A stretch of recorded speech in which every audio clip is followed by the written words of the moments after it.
Jane needs a job. She has a job. She works as a waitress at a local diner. She needs another kind of job, a role, a part, something. Anything to let her know she's on the right path. Anything to let her know she deserves more than a school variety show. Acting is a fool's pursuit, 1 in a billion, her father says. Her grandfather agrees but adds, those who have the courage to follow their dreams have a 99% chance of being that 1 in a billion. Have courage. Courage will put the odds in your favor. Jane loves her grandfather and wants to make him proud. Wants to show him he's right. I'll be that 1 in a billion. Mexican waitress speaks in Mexican and English with a Mexican accent. Who wrote this? Mexican isn't a language. Doesn't matter, you get the gist. Her face grows warm with frustration. The accent isn't necessary. Why? Why the accent? Why can't it just be waitress? Waitress who speaks English. Why does the script need the waitress to be Mexican? Why is this important to the scene? Jane stares at the director, trying to understand his needs. It brings flavor. What does that mean? It doesn't bring flavor. It perpetuates a stereotype. Yet, Jane says nothing. She says nothing because she doesn't want to be blacklisted as a social justice warrior. Doesn't want to be called a complaining minority. With a slight Spanish accent, she finishes the audition. Jane shares a beer with her friend Dwayne. Dwayne tells her how a creative executive hired him to be the co-writer of his terrible script, to be the spokesperson of his terrible idea, to validate his insensitive cultural appropriation of an African-American story. The creative executive wants to make a minority film because it's a fad, the quickest way to be recognized, the fast track to fame for a hack. Many writers told the hack his script was wrong on so many levels, badly written, disrespectful, boring, insensitive. Dwayne refused to accept a script that was disrespectful to his cultural heritage, refused to attach his name to a project so the executive could avoid accusations of cultural appropriation, refused to validate an entitled interpretation of a minority story. The executive discredited Dwayne by calling him a social justice warrior, fired him. Jane sighs sadly for her friend. At least the script won't get produced. Dwayne raises a skeptical eyebrow. The hack has a friend with money, lots of money. He'll write, direct, and produce. Entitled hacks with friends in high places. It's how bad movies get made. They toast bad movies. Jane laughs. Not because it's funny, because it's true.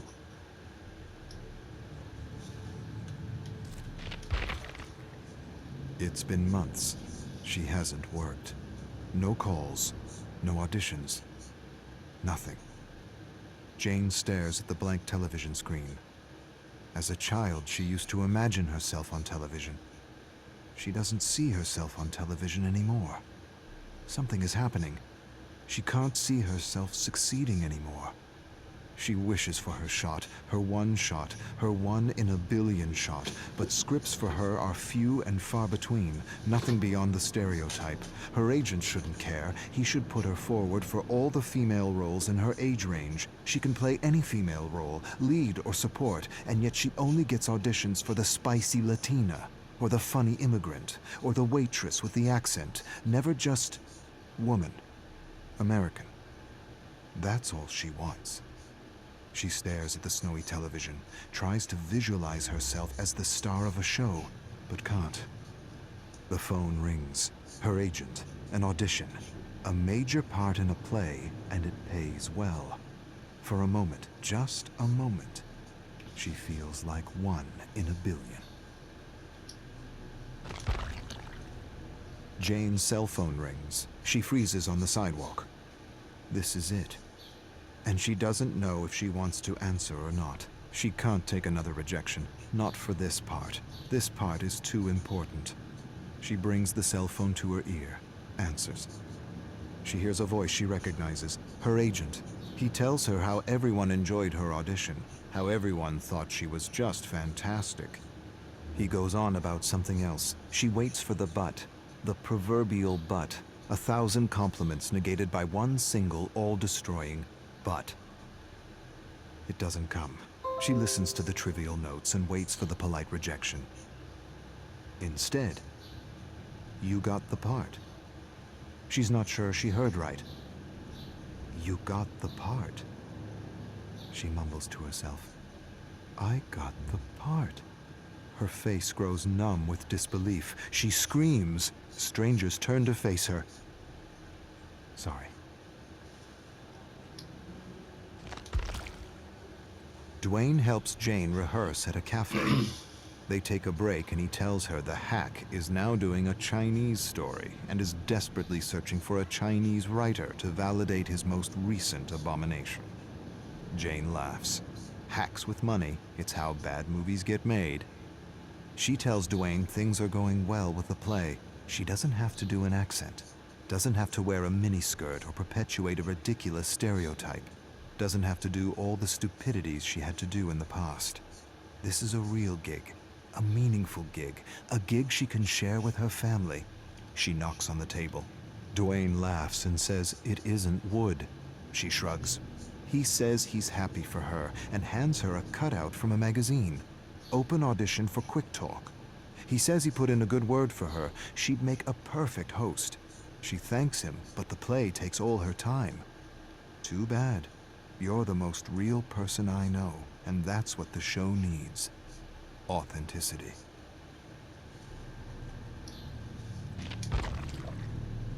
Last rehearsal before opening night, and she's nailed her role despite some last-minute changes to the script. She feels the adrenaline and a great sense of flow unlike anything she's ever experienced before. The director claps after the last line is delivered. He approaches her, tells her he's amazed, impressed, inspired, but he feels her character would work better with an accent. A what? The request undermines her, shatters her. Why? I don't understand. For giggles. It would be fun. The character doesn't need an accent. The character is fine without an accent. But it would add comic relief. Comic relief! That's what she is to this director, to the producers, to this industry. Comic relief. She stares at him, waits for him to burst out laughing, waits for him to say he's joking, waits for an apology that never comes.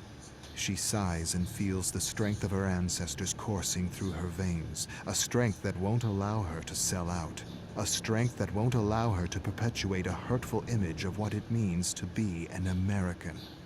She shakes her head at the director. Find a comedian, asshole. She storms off stage.